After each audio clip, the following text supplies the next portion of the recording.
ஆண்டவராகிய இயேசு கிறிஸ்துவின் இனிய நாமத்துல இந்த கால வேளையிலும் இந்த வீடியோ மூலமாய் உங்களோடு கூட தொடர்பு கொள்ள தேவன் கொடுத்த வாய்ப்புக்காய் உள்ளத்தின் ஆழத்திலிருந்து நான் நன்றி செலுத்துகிறேன். இந்த நாளில ஒருவேளை திருமண நாட்களை, பிறந்த நாட்களை அனுசரிப்பீர்கள் என்று சொன்னால் ஆண்டவருடைய கிருபை தயவு இந்த புதிய வருடத்துல உங்களோடு கூட இருந்து உங்களை வழி நடத்தி காப்பதாக. இன்னும் நாம் தியானிக்க இருக்கிற வசனம் சங்கீதம் 57வது சங்கீதம் 2வது வசனம். தாவீது இப்படி தேவனிடத்துல சமூகத்துல ஜெபிக்கிறத நம்ம பார்க்கிறோம். எனக்காக யாவையும் செய்து முடிக்க போகிற தேவனாகிய உன்னதமான தேவனை நோக்கி கூப்பிடுவேன். ஆண்டவருக்கு அவர் ஒரு நம்பிக்கையின் வார்த்தையை சொல்லுகிறார். என்னுடைய வாழ்க்கையில அற்புதங்களை செய்து முடிக்க போகிற உம்மை நோக்கி நான் கூப்பிடுகிறேன் என்று சொல்லுகிறார். எந்த சூழ்நிலையில எழுதப்பட்டது என்று சொல்லி இந்த சங்கீதத்தை பார்க்கும்போது, சவுலுக்கு தப்பி கெபில ஒதுங்கி இருக்கையில தாவீது தனக்கு நஷ்டம் நேரிடாதபடிக்கு தேவனுடைய சமூகத்துல விண்ணப்பம் ஏறெடுத்ததாய் பார்க்கப்படுகிறது. அதாவது தன் உயிருக்கு தன்னை பாதுகாத்து கொள்ள தாவீது ஒரு ஜெபத்தை ஏறெடுக்கிறார். இல்லைன்னு சொன்னா ஒரு நம்பிக்கையின் வார்த்தை ஏறெடுக்கிறார்.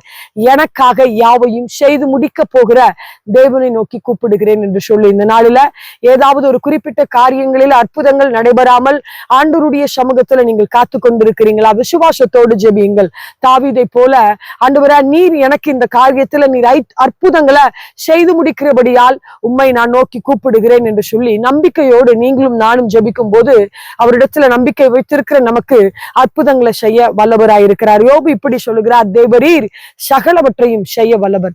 நீ செய்ய நினைத்தது என்னுடைய வாழ்க்கையில ஒன்னும் தடைபடாது என்பதை நான் அறிந்திருக்கிறேன் என்று சொல்லுகிறார்.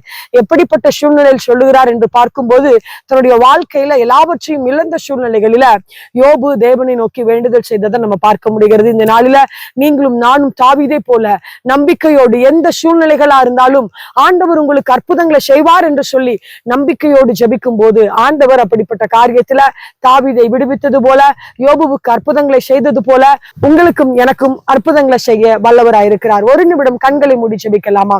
ஆண்டவரே உம்மை துதிக்கிறோம், உமக்கு நன்றி செலுத்துகிறோம். ஆண்டவரே இந்த கால வேளையில ஆண்டவரே நீர் எங்களோடு கூட பேசினபடியால் நன்றி செலுத்துகிறோம். ஆண்டவரே உங்க மேல நாங்க நம்பிக்கை வைத்திருக்கிறோம் அப்பா. ஆண்டவரே தாவீது ஜெபிச்சது போல நாங்க ஜெபிக்கிறோம். ஆண்டவரே நீர் எங்க வாழ்க்கையில சகலவற்றையும் செய்து முடிக்கிறவரா இருக்கிறீர் என்று சொல்லி இந்த நாளில ஒவ்வொரு பிள்ளைகளுக்கும் விசுவாசத்தை பலப்படுத்துங்க, தைரியத்தை பலப்படுத்துங்க. அவங்க உங்களுடைய சமூகத்தில் எதிர்பார்த்திருக்கிற நன்மைகளை ஒவ்வொருவருக்கும் கொடுத்து நீர் அவர்களை ஆசீர்வதிக்க வேண்டும் என்று சொல்லி நாங்கள் ஜெபிக்கிறோம். ஆண்டவரே தேவன் நீர் அப்படிப்பட்ட நன்மைகளை செய்கிறபடியால ஆண்டவரே உம்மை நம்பி இருக்கிற பிள்ளைகளை நீர் பாதுகாத்துக் கொள்ளுகிறபடியால் உம்மை நம்பி இருக்கிற நம்பிக்கை வெட்கப்பட்டு போகாதபடிக்கு தேவன் அவர்களுக்கு உதவி செய்து ஆசீர்வதிக்கிறபடியால் உம்மை துதிக்கிறோம், உமக்கு நன்றி செலுத்துகிறோம். ஆசீர்வதிங்க, பலப்படுத்துங்க. இயேசு என்ற வல்லமையுள்ள நாமத்துல ஜெபிக்கிறோம் எங்கள் நல்ல பிதாவே, ஆமென். ஹல்லேலூயா. நிச்சயமாகவே ஆண்டவர் உங்களை ஆசீர்வதிப்பாராக. ஆமென்.